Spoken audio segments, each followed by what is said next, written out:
大家好，今日將會繼續為大家介紹手機 App。今次為大家介紹嘅係一個娛樂手機 App，佢個名叫 Tubi。佢係一個支持直播、點播、有電影、有電視劇集，亦都有兒童台嘅娛樂軟件。最重要一點，佢係完全免費嘅。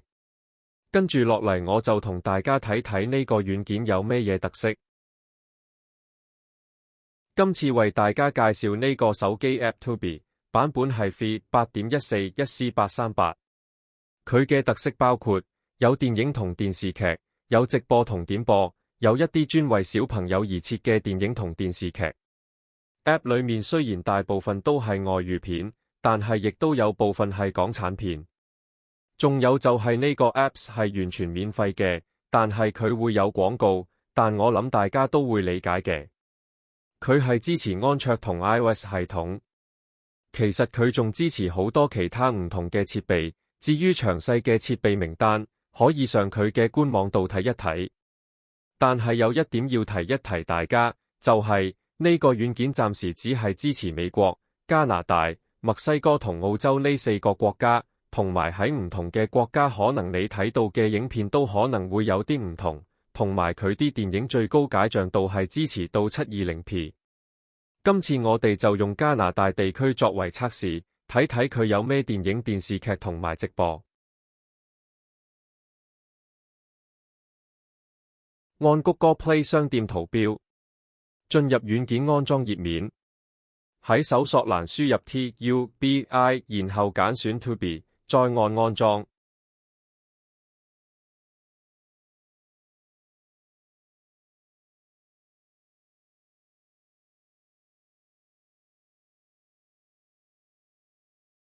跟住落嚟，我會示範一下呢個軟件點樣使用。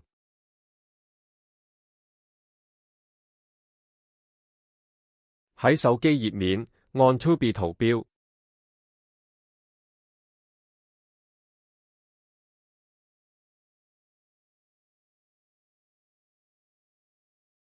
進入 Tubi 頁面，喺右上角按跳過。軟件可能會跳回手機頁面。再按一次 Tubi 圖標，然後揀選繼續進入軟件主頁面。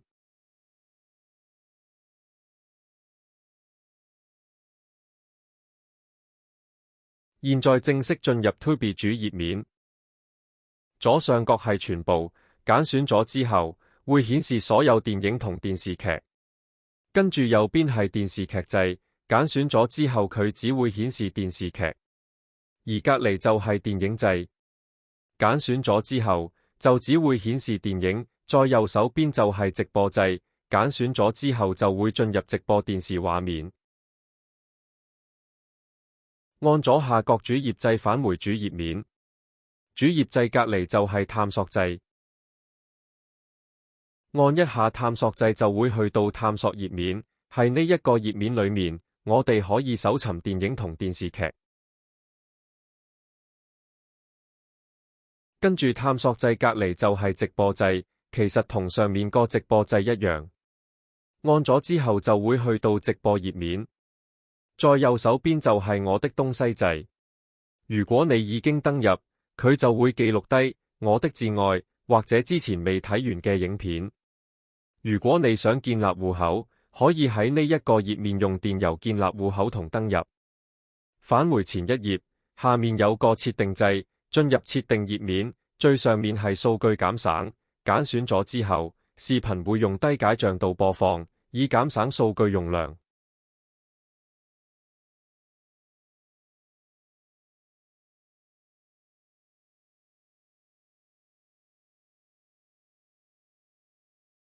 跟住下面係自動開始掣，不過呢個掣係要登入咗之後，先至可以揀選到開關。再下面係自動播放掣，如果揀選咗之後，睇電視劇就會一集接一集咁自動播放。再下面就係字幕設定，裏面可以揀選開關字幕，設定字幕大小。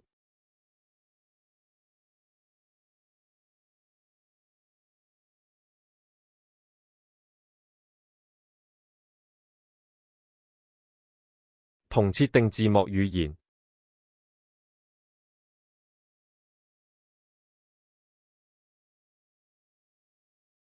按左上角箭咀，返回前一頁。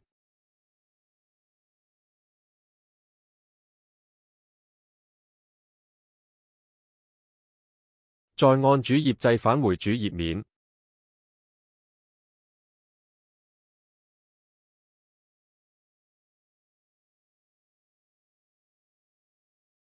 主頁面最右上角就係兒童台，按入去就會見到專為小朋友而設嘅電影同電視劇。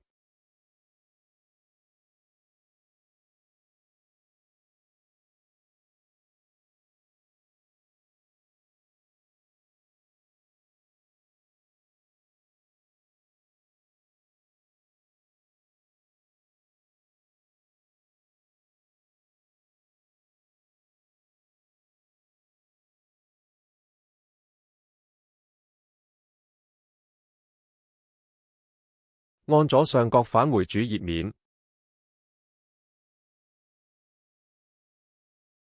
再按上面電影掣，喺裏面可以揀選到不同嘅精彩電影觀看。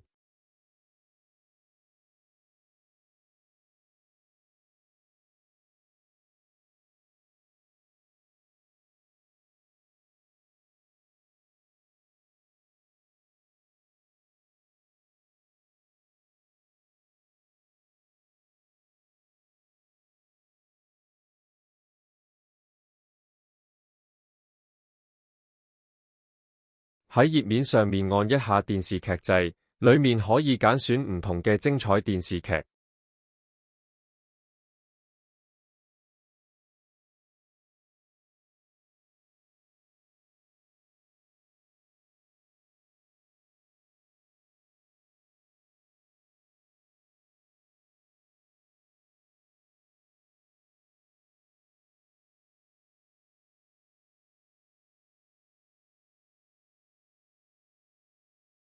在頁面上面按一下電視直播掣，裏面有好多唔同嘅電視台可以睇，例如足球、高爾夫球。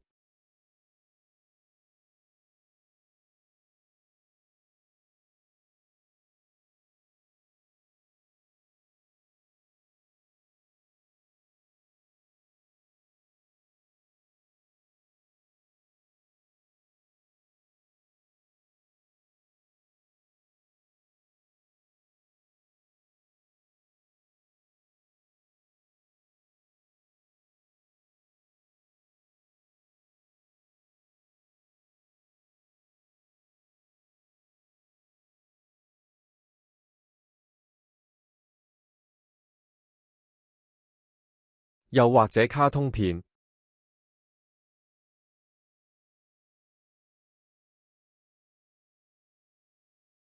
按一下主頁鍵，返回主頁面，然後按探索掣。探索頁面裏面已經將電影分組排列好。我哋試下按一下最受歡迎掣，裏面會顯示出所有最受歡迎嘅電影。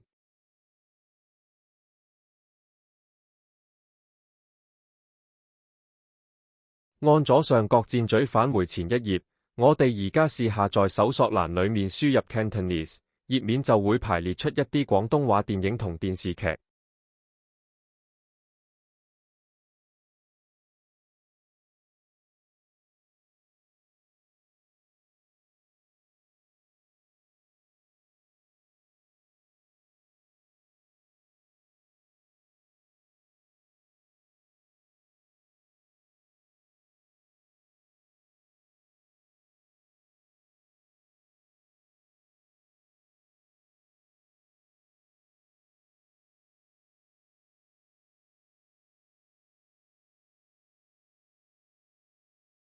向上滾動返回搜索欄。我哋而家試下喺搜索欄裏面輸入葉問。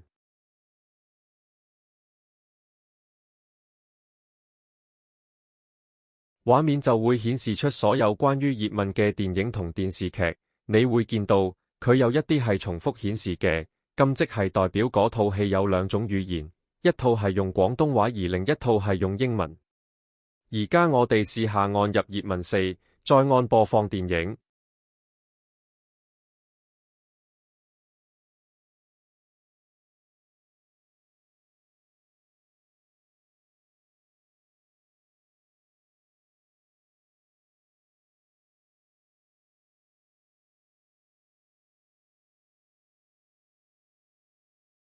喺電影播放頁面，喺最右上角選單裏面，最上面係選擇播放速度，跟住係可以選擇鎖住螢幕，再下面就係揀選減省數據容量，跟住最後就係揀選自動播放。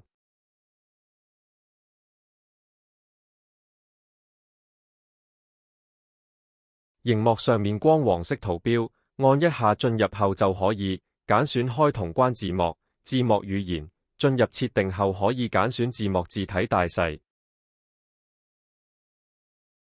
跟住再有手邊雙箭嘴圖標，按一下電影會以全螢幕播放，再按一下會回復之前螢幕的大小。喺黃色播放掣左面同右邊，一個係向後10秒，另一個係向前跳過10秒。在螢幕上面黃色圖標左面嘅掣係投射掣。如果你嘅設備支持投射功能，按掣後就可以將手機裏面嘅電影直接投射上電視。按左上角箭嘴返回前一頁，喺電影資料頁面裏面，按索覽掣，然後在搜索欄輸入 Cantonese。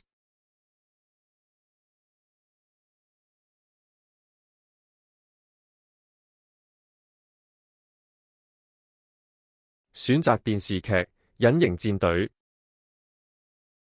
進入電視劇資料頁面，向下滾動後可以選擇不同集數觀看。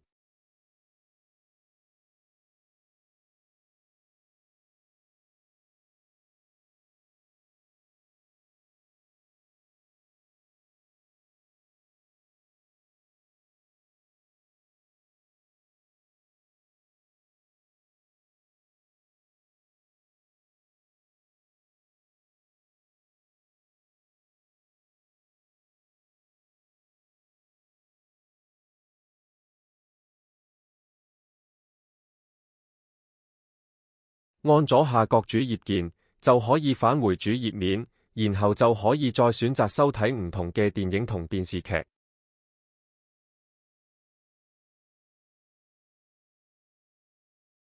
試用過呢個軟件之後，我發覺佢有比我想象中多嘅電影同電視劇，而且都有好多唔同嘅類型，同埋比我想象中新。而軟件裏面嘅廣東話電影同電視劇都比我想象中多好多。一個免費嘅軟件可以擁有咁多嘅內容，確實好值得安裝。建議方面有兩個：第一，希望將來 Tubi 可以擴展到其他國家同地區；第二，加設付費用戶，付費用戶可以唔使睇廣告，同可以收睇高解像度視頻。如果大家都喜歡收睇呢一類嘅視頻，請大家留言、分享、按讚同訂閱，我會繼續為大家發掘一啲新嘅軟件，介紹俾大家。多謝大家收睇，再見。